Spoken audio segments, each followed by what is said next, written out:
પાટણમાં સ્થાનિક સ્વરાજની ચૂંટણીમાં ભાજપને જીતાડવામાં સ્થાનિક કોંગ્રેસ નેતાઓનો હાથ છે।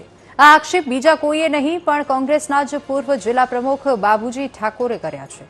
ગુજરાત કોંગ્રેસનો આંતરિક વિવાદ હવે ચરમસીમાએ છે। પ્રદેશ પ્રમુખ અમિત ચાવડા વિરુદ્ધ કોંગ્રેસના અમુક નેતાઓએ હાઈકમાન્ડ સમક્ષ નારાજગી વ્યક્ત કરી છે। તેવામાં બાબુજી ઠાકોર અમિત ચાવડાના સમર્થનમાં આવ્યા અને કોંગ્રેસના સ્થાનિક નેતાઓને આડે હાથ લીધા। તેનો જવાબ આપતા જિલ્લા કોંગ્રેસ પ્રમુખ ગેમર રબારીએ તમામ આરોપોને પાયા વિહોણા ગણાવ્યા। 181 તાલુકા પંચાયતની સીટમાંથી ફક્ત 48 બેઠકો મળી છે। 32 જિલ્લા પંચાયતની સીટમાંથી માત્ર 13 બેઠકો મળી છે। નગરપાલિકાની અંદર તમે જુઓ તો પણ સત્તા મેળવી શક્યા નથી।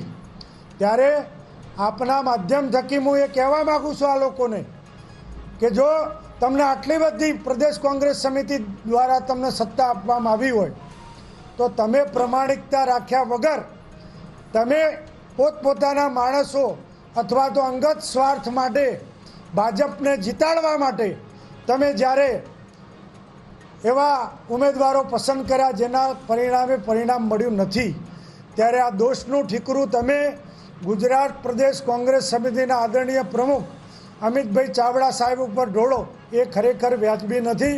ટિકિટમાં જાતિ સમીકરણો આધીન ટિકિટો વહેંચણી થતી હોય છે।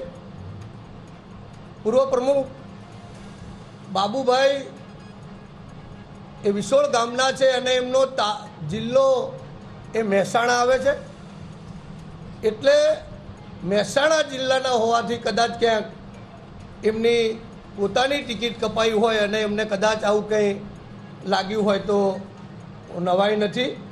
કોઈ દિવસ કોઈની ચા પીવા પણ હું માગતો નથી અને કોઈ સાબિત કરી બતાવે કે આ કોઈએ ભ્રષ્ટાચાર કે ભાજપ સાથે ખાલી ચા પીધી હોય તો હું મારું જાહેર જીવન છોડી દેવા પણ તૈયાર છું।